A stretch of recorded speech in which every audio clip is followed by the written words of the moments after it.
Assalamu alaikum and good evening. We're negotiators committee for the Pakistani government and the Tehreek-e-Taliban Pakistan aimed at ending the militants' bloody 7-year insurgency. But the U.S. is considering another army operation to take out an American citizen and suspected member of Al-Qaeda who is allegedly planning attacks on U.S. targets overseas. Internal threats are also decisive.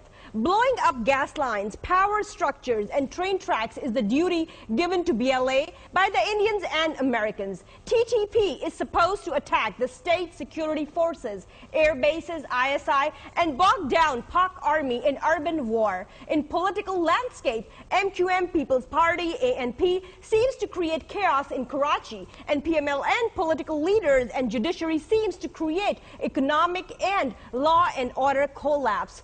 Auctioning of Pakistan's state assets under the name of privatization would be granted to government favorites. Media would play its role in spreading lies, disinformation, and deceptions. On the other hand, Pervez Musharraf's prosecution for treason under Article 6 of the Pakistan Constitution has compromised relations between the Nawaz government and the army at an inconvenient moment, and pressure is building up to find a way to end Musharraf treason prosecution.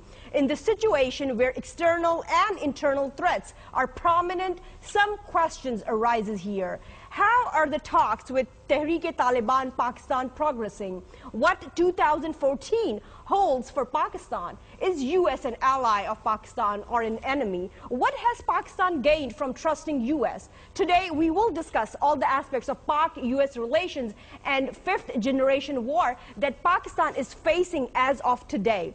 As you know, viewers, in my show, Mr. Zaid Hamid joins me. Assalamu alaikum, Mr. Zaid Hamid. We would like to have a report seen first in which we want to analyze the U.S.-Pak relations, the history, and then as of today, and then we will get back to our discussion. Let's have a look at that first. The history of Pak-U.S. relations dates back to 20th October 1947.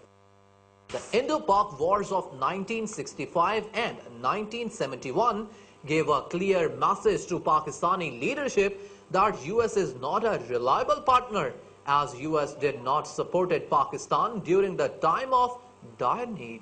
In 1956, Ayub Khan allowed United States to fly spy mission to Soviet Union from Pakistani's territory.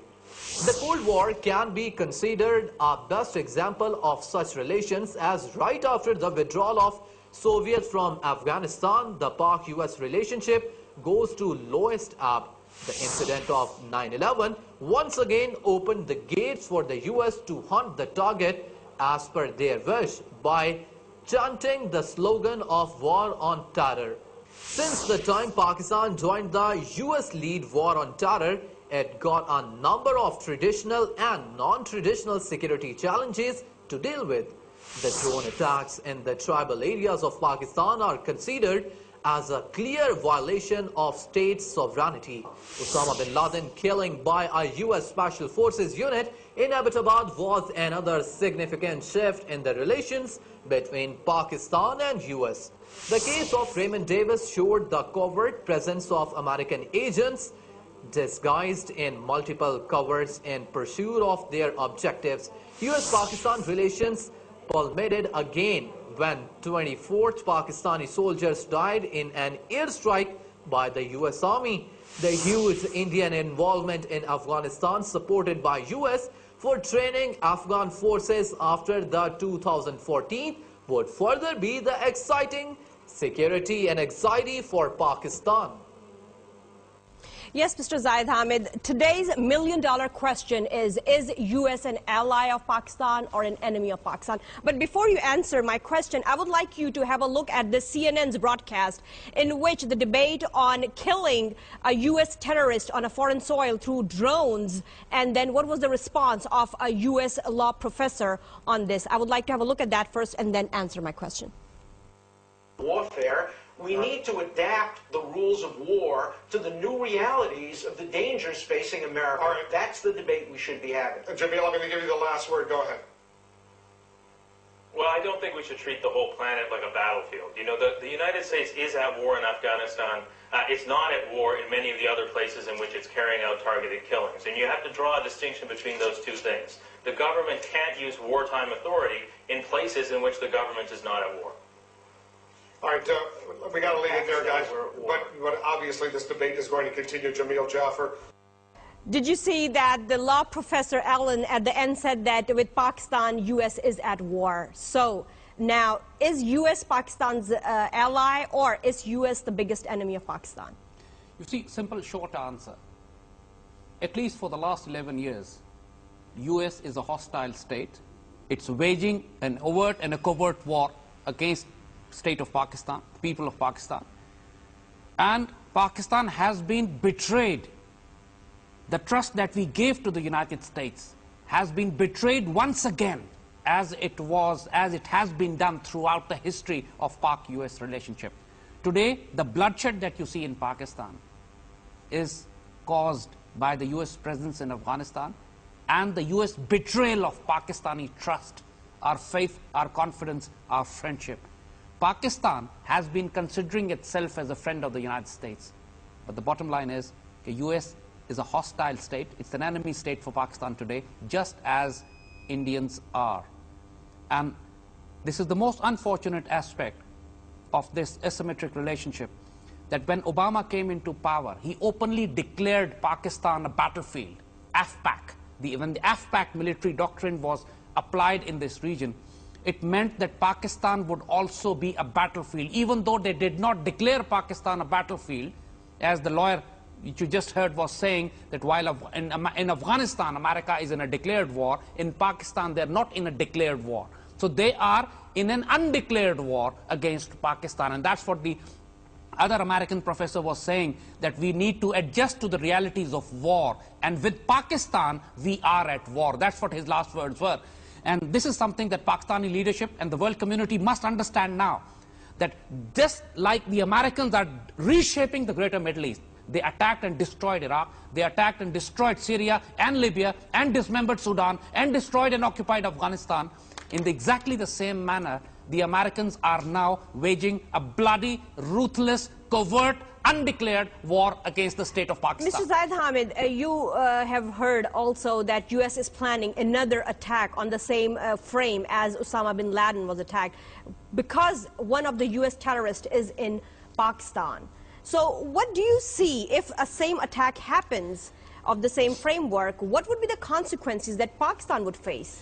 Once U.S. will do an attack and they leave, what would Pakistan have to face after that? You see, what happened after Osama bin Laden's raid?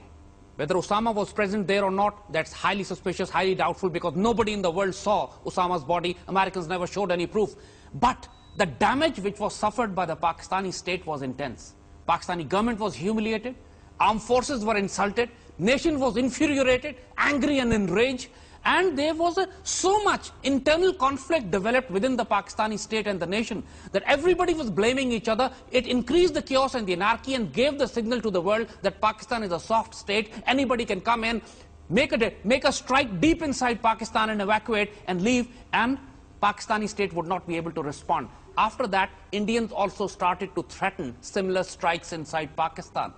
And now Obama is again threatening a similar strike. He has the audacity to say it openly, that we have an American terrorist who nobody knows who that terrorist is, where does he live, and this time probably they're going to take him out right next to the GHQ. Last time they took him out next to the military academy in Abbottabad. But now probably they're going to find him next to the GHQ or next to the Prime Minister's house or next to some... What would be the purpose of U.S. portraying an attack? Let's suppose if an Osama bin Laden attack was a portrayed attack, if they are planning another portrayed attack, what do they want out of that attack? You see, they will give the impression, after the Osama bin Laden raid, they created the impression in the world, they created the psyops, the perception management was done to prove that Pakistani state, armed forces and the ISI have been protecting the global terrorists. And this is exactly what they're going to achieve from this next raid which they are planning. They are going to find or create that terrorist somewhere close to the Pakistani security establishment, and then say that Pakistan's army and ISI are rogue states and should be declared international terrorist organizations, and put pressure on Pakistan to allow more CIA access into Pakistan, just like Raymond Davis was. Raymond Davis belonged to a covert secret organization called JSOC, Joint Special Operations Command. This is based in Afghanistan. And the objectives of JSOC are to overthrow the governments, to topple regimes, to break up countries, and to find nuclear weapons and destroy them. And these two objectives the Americans have been doing. That is exactly the reason why they are in Afghanistan, and they refuse to leave, because they have not achieved these two critical objectives of JSOC, for which Raymond Davis type spies were spread all over the country under various garbs.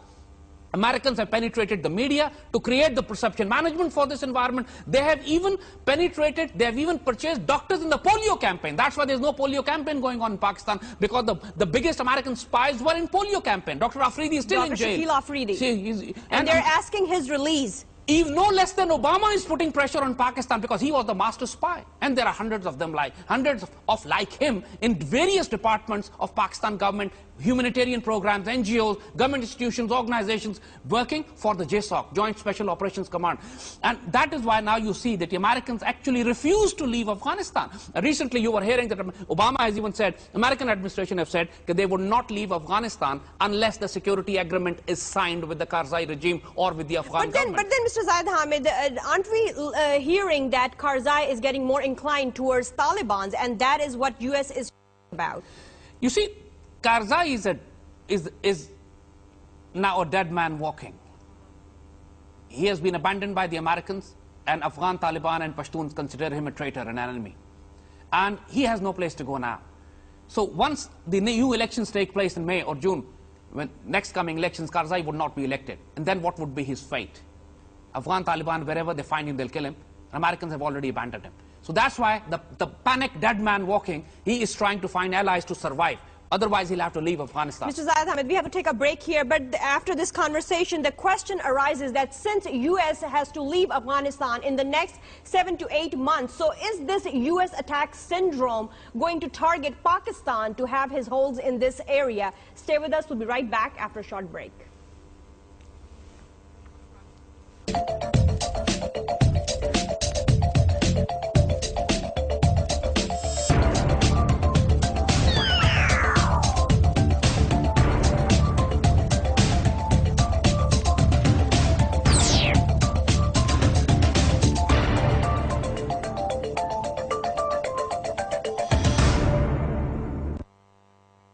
Welcome back, viewers. We are discussing that U.S. is considering another army operation attack to take out an American citizen who is in Pakistan. Now, we would like to know that in the light of past history of Pak-U.S. relations, what should be we learning from this situation? What has Pakistan gained from trusting U.S. in 1971, Afghan jihad, and now U.S. war in Afghanistan? Mr. Zaid Hamid, before going on the break, we know that U.S. is planning another attack of the same framework as Osama bin Laden. So if they do conduct this attack, then what should we do? You see, Americans have been attacking Pakistani soil and territory and armed forces, as well as the people, through multiple axes. The American helicopters have directly attacked Pakistan Army and killed so many of Pakistan Army troops, after which we had blocked the NATO supplies for 8 months. Their drones can constantly penetrate Pakistan's airspace and attack Pakistani civilians and Afghan, whomever they consider hostile. Their JSOC, the Joint Special Operations Command, men like Raymond Davis, their spies roam around all over the country and do assassinations, terrorist acts, car bombings, suicide bombings, trying to ignite sectarian and religious violence, exactly the same way that they are doing it in Iraq, Syria, and they did in Libya as well. They are supporting the TTP insurgency.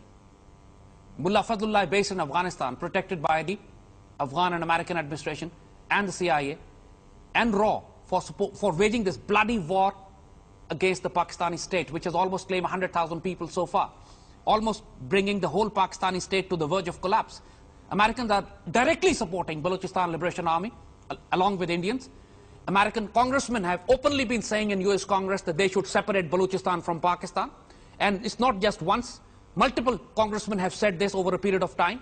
US State Department have already met the Baluch insurgents and separatists, assuring them of absolute support to break off Pakistan. And Americans are heavily involved in Karachi in creating the urban violence. Now, if they make another raid into Pakistan, just like the Osama bin Laden raid, that would just be a continuation of the American war against Pakistan. But how should Pakistan What would army... be our strategy? How should Pakistan army respond this time? The fact is, the first and the foremost, Pakistan must recognize that now America is a hostile enemy state.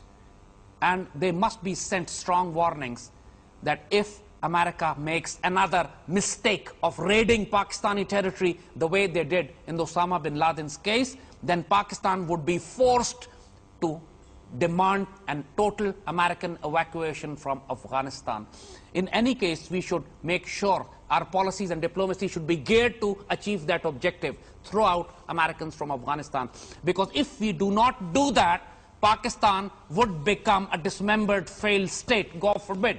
Because now we have reached on the verge of collapse. The fifth generation war which is being waged against Pakistan has crossed the red line, has reached that critical boiling point that beyond which Pakistani state will not be able to sustain itself. We have the example of Soviet Union, we have the example of Yugoslavia, we have the example of Iraq, Syria, Libya, Sudan. Multiple states have been... The list can go on. List can go on. And in every case you find the American involvement of dismembering the state, reshaping the Middle East, changing the map. But have we learned anything, Mr. We Zaid? have not. Because This if is the we unfortunate part. connect the U.S. factor, the external factor of U.S. with the internal factor of TTP in Pakistan, we're having this peace talk circus going on. And in a recent interview to Newsweek, the spokesperson Shahidullah Shahid has said that Mullah Umar will be Amirul Momineen and Mullah Fazlullah has all the qualities of being a Khalifa to lead Pakistan. And then he has denied that he has not used these words. And then we see the attacks in Karachi, in Peshawar, in Swabi. And then the same person, Shahidullah Shahid, taking the responsibility of attacks in Karachi at the bus of the police training center. What is going on? Where is this peace talk process going? See, this is what we are telling you, that Americans and Indian RAW, CIA and RAW would never allow TTP to have peace with Pakistan.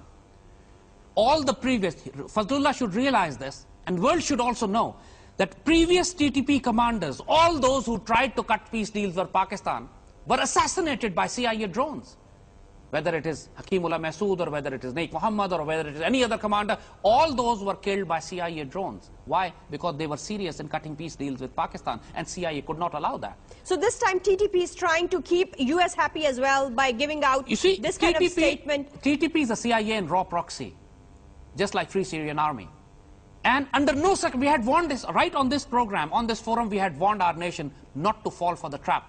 A trap was being sent when, in the January, early January, in the first 3 weeks, TTP have waged a bloody campaign of terror in Pakistan. So much blood had flowed, and then Pakistan Air Force and Army responded. One strike had broken the back of TTP in North Waziristan at that time. And then TTP needed time to regroup, reorganize, and then But then Mr. Zaid Hamid, in his interview, when he was asked that if TTP fears full military operation if the peace talks fail, he said that another military operation cannot harm TTP at all. We have been tested before and has success. Now our network has expanded much more economically, militarily, and politically. You see, what has happened is the state of Pakistan has been conceding space to these terrorists, and that's why this cancer has spread into the society. But that does not mean this cancer cannot be treated.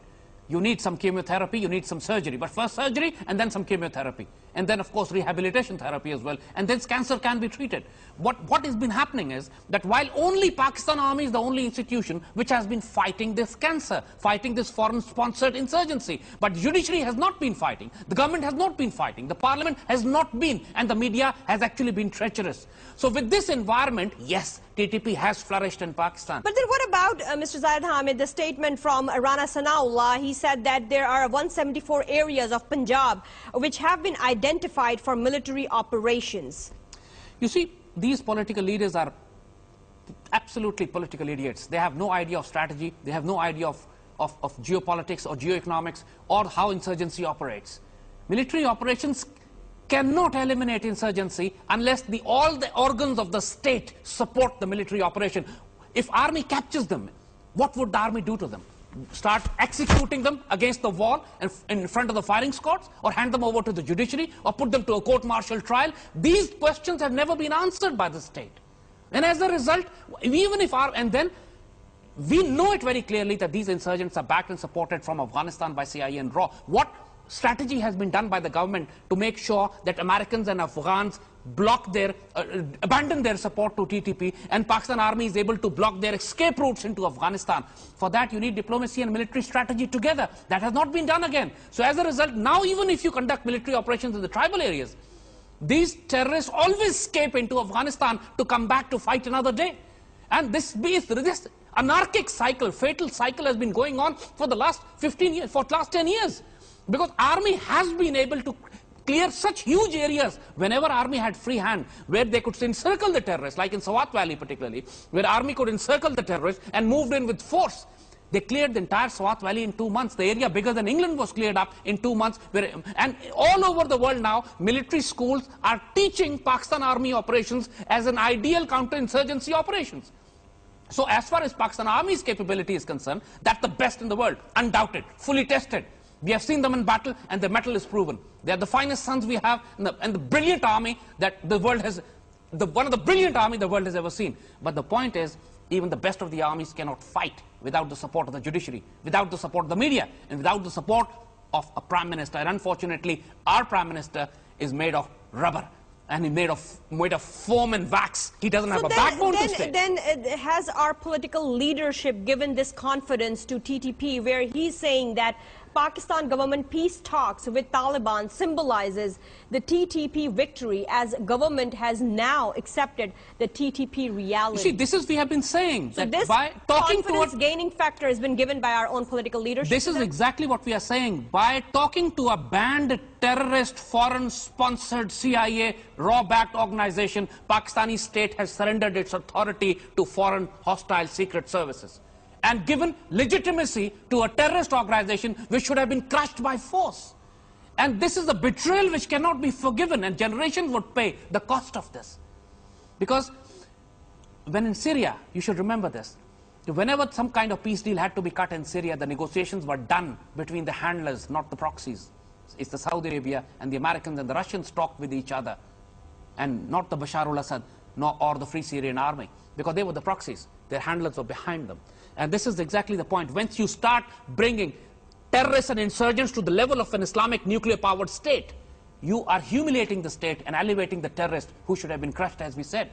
So, and the political leadership has committed such a betrayal now with the state that now the cost of eliminating TTP would be 100 times more. Mr. Zaid Hamid, he said in his interview that our main focus is army and intelligence agencies. They are the custodians of this system, and they are TTP main targets. He is not talking about political leadership. He's only targeting about political leadership is already compromised and collapsed. The only institution which is keeping this Pakistan together is the armed forces and the ISI. And that is why, despite the fact, what has happened is, the farce of the situation is that the government has asked army to hold back, while TTP is not holding back. They are eliminating the allies of the army, patriots, the armed forces, paramilitary. Their attacks are ruthless, and they are constantly attacking. On the bus of the police training center. They are constantly attacking, and all the political leaders who are still supporting talks with TTP are responsible for this bloodshed, and I'm going to name them now. It's Nawaz Sharif, it's Imran Khan, it's Jamaat Islami leadership, it's JUI leadership. These people have got hands on their blood now. Mr. Zaid Hamid, Imran Khan's statement has sterilized the entire country. According to Imran Khan, when he was meeting Prime Minister and General Kayani before the APC, he said that General Kayani said that the military operation success rate is 40%. You see, if General Kayani has said this, I would agree with him. Why? Because I have just explained to you the reason also. Our military operation success rate is only 40%. We will talk on this after a short break. I have to take a break here. Viewers, stay with us. We would like to know this statement by Imran Khan saying that the military operation holds only the success rate of 40%, as said by General Kayani. Stay with us. We'll be right back after a short break.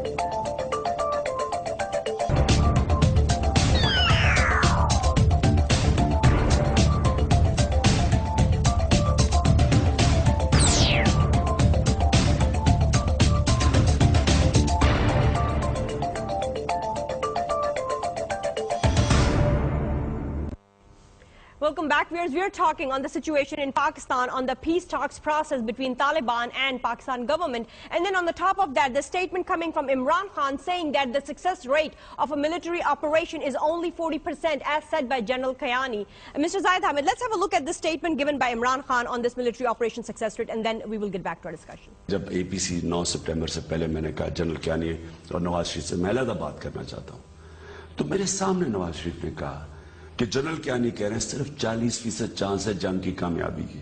Yes, Mr. Zaid Hamid, what would you say about the statement coming from Imran Khan? And in Senate, there was a strong opposition against his statement. Why would General Kayani rate his military operation only up till 40%? You see, keep this context in mind.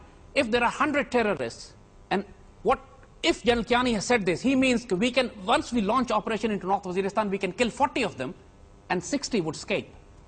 60 would escape to Afghanistan. And that's exactly what we are saying.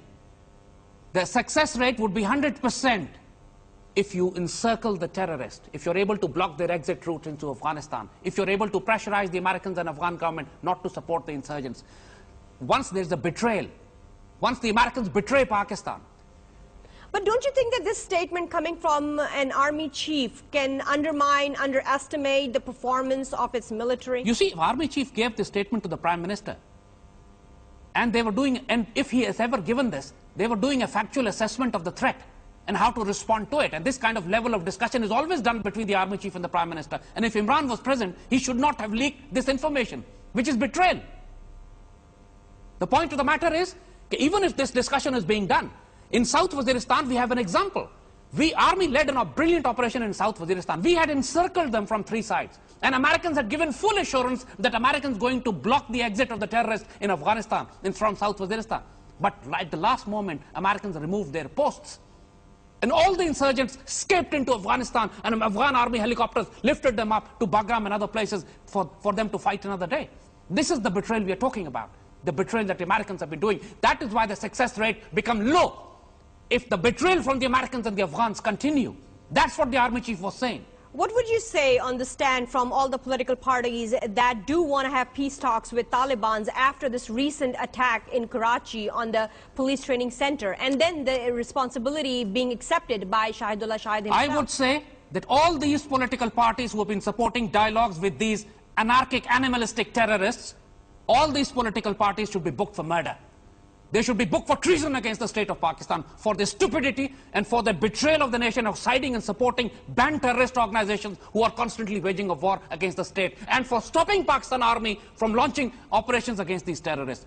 There is blood on the hands of Imran Khan, and he will not be forgiven for this. There's blood on the hands of Nawaz Sharif. There's blood on the hands of Munawwar Hassan, and there's blood on the hands of Fazlur Rahman, and there's blood on the hands of all those media terrorists, I would say, media subversive elements who have been supporting talks with these terrorists. If these terrorists are trying to gain time, trying to buy time, won't they be listening to what they have been told? Why are they violating the basic rules? Why are they attacking and then claiming their responsibilities? You see, they wanted to, point is, note the time, after the first PF airstrike in the end of January, the strike which was made on them, over 100 terrorists were killed at one spot. The main commanders were assassinated. They really took a very solid hit then. And that was the time they needed, that was the time when they wanted to regroup, reorganize, and immediately suit for peace. And the trap that they throw, the bait that they throw, and the government and their advisors and their allies, they fell for it.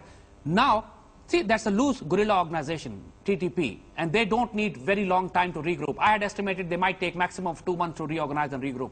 But perhaps it seems they have taken about 15 days or 20 days to regroup and reorganize, and now they are launching the attacks again.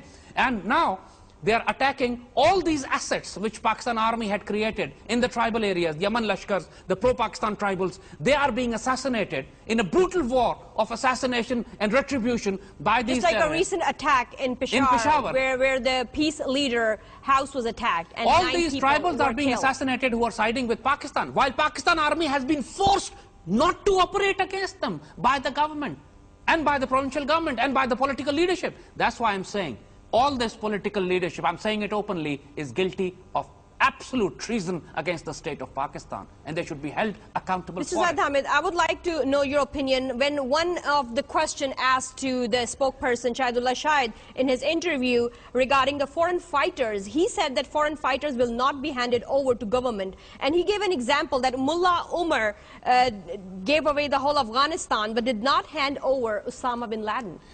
You see, Mullah Umar, there is no comparison between Shahidullah Shahid or Mullah Fazlullah and Mullah Umar. Mullah Umar is an Afghan Pashtun. He's the son of the children of the Afghan Mujahideen who had fought against the Soviets. Now they're fighting against the Americans. It's a war against the occupation forces. It's a legitimate war. But Mullah Fazlullah, whom is he fighting against? He's fighting against which occupation force? The reasons that he gave for their fight, according to him, TTP is at war with Pakistan government for two reasons. One for friendship with government, one for friendship with US, and second, continuation of un-Islamic democratic system. They want the enforcement of Sharia, and according to him, Sunni Hanafi system is the best Sharia system. You see, what basically Shahidullah Shahid has also said, that the only Sharia we will accept is in which our leader, the terrorist, the cutthroat animal, would become the leader. That means they're not looking for Islam, they're looking for Islamabad. They're gunning for Islamabad, not for Islam. And in their version, whatever you see the past history of what TTP has been doing, according to their version, because they are not Muslims for all practical purposes. In Islamic doctrines, Islamic scriptures, in the sayings of the Prophet, this gang of terrorists is called Khawarij. Khawarij means they're out of the fold of Islam. They're not Muslims. So they do not represent Islam. But the kind of version they are presenting is in which all so-called non-TTP followers would be assassinated. Shias will be killed.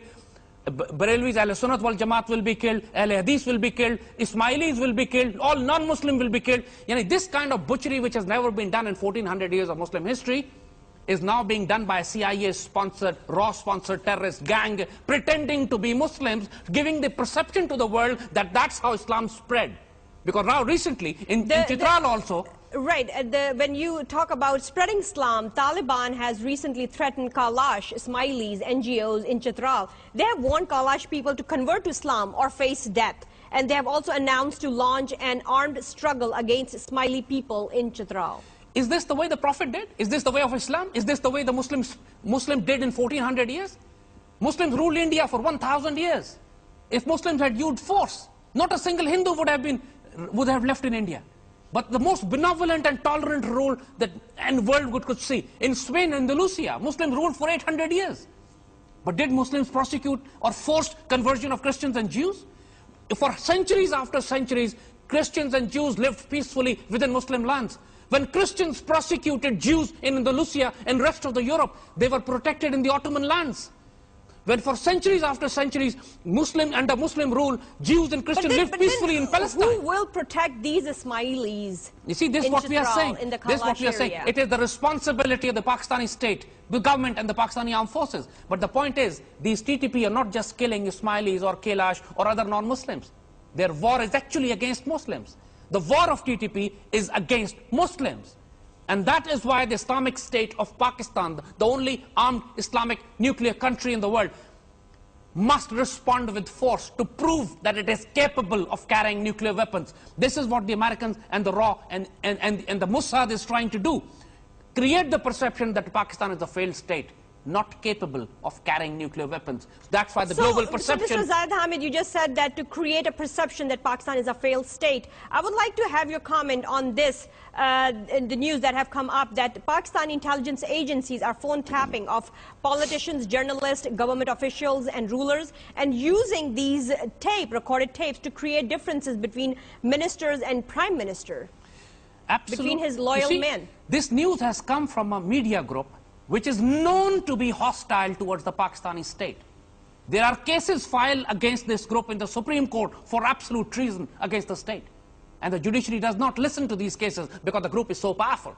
And this group is known to be an enemy media group, a hostile media group, which is waging a war against the very state, just as TTP and CIA and RAW are waging their war and insurgencies against the state of Pakistan. So coming from that group, I would reject it outright. Because in Pakistan, there are multiple foreign secret services operating as well. The CIA has got a huge espionage center in Islamabad under the cover of embassy. And Indians also operate here. The JSOC operate here. The government-run intelligence agencies, various provinces have different governments who control their own intelligence agencies. Who is doing this? Why blame Pakistan Army and the ISI? The fact is, this particular group which has produced this news is the one who had actually proven, according to his own self, that all the Mumbai attacks were done by a Pakistani Ajmal Kasab from Faridkot, when later on it was proven the entire documentary was fake. And the case, such similar incident, the hundreds of examples where we can give that this group betrayed Pakistan, Pakistani armed forces and the ISI, and actually acted as a hostile media instrument of the war which is being waged against the Pakistani state. So I would reject that news completely. Okay. Mr. Zaid Hamid, we're running out of time. I want to get your comment on the Musharraf prosecution trial as well. Now, according to the Khalid Ranja, Musharraf's lawyer, he's saying that Musharraf's trial should be prosecuted in the military court, not in the special court. Whereas Sheikh Akram is saying that this case should be prosecuted in the special court. What's happening in this scenario, in this case? You see, what has basically, as we said, when you understand the concept of fifth generation war, it means one word: create chaos and anarchy in the state at all levels. Whether it's through the insurgents, whether it's through the media, whether it's through the privatization of entire state assets, hand over the Pakistan's economy to foreign buyers, or bring out clash within the institutions. This particular trial of Musharraf is basically going to bring a head-on clash between the army and the government of Nawaz Sharif. But who's trying to do that? Who's trying to bring army and the Nawaz Sharif leadership head-to-head with each other? You see, the advisors of Nawaz Sharif. Nawaz Sharif is a venomous man himself. He's got weaknesses within himself. He's got advisors around him who are dubious people, and who are advising him to punish the ex-army chief so that the next army chief, which is present army chief, may not dare to overthrow your government ever again. They are trying to become like Erdogan, who had... But Erdogan is a strong man. He'd proven himself in Turkey for 10 years. He built Turkey into a strong regional power. But Nawaz Sharif is a failed, incompetent moron. And when he's trying to act like Erdogan, all what would happen is he'll accelerate his own demise. And basically what has happened is this CIA, this democracy was at the first place brought about by CIA. The old saying, be nice to America or they'll bring democracy to you. This is perfectly aptly fits on Pakistan's case. Pakistan was not nice to them, as they thought, so they brought democracy. They removed Musharraf and they brought democracy. And now Pakistan's implosion and collapse is on the last verges now. Through democracy. This democracy has destroyed Pakistan. And now ask every Pakistani on the street. People would want army back. Because this democracy has destroyed the nation in all aspects. The country's economy is destroyed, security is destroyed, judiciary is destroyed, media is hostile. You mean the democracy without the right performance? A democracy which is brought about by CIA must be removed by force. If the state institutions will not remove them, the hostile powers will. Americans are waiting on the edge. Narendra Modi and India are waiting on the east. If this government, it continues as it is now, Pakistan would, God forbid, implode the way Iraq, Libya, Syria and Soviet Union imploded. Thank you very much, Mr. Zaid Hamid. Viewers, as you saw, we discussed about the internal and external threats to Pakistan. Internally, the democracy that me and you celebrated, that after so many years, one democratic government handed over successfully to a second democratic government. But now the question is that is the second democratic government is performing or not? How long will this democratic government stand still, facing all the threats from internal and external factors? That's it for tonight. See you all next Sunday. Until then, Allah Hafiz and good night.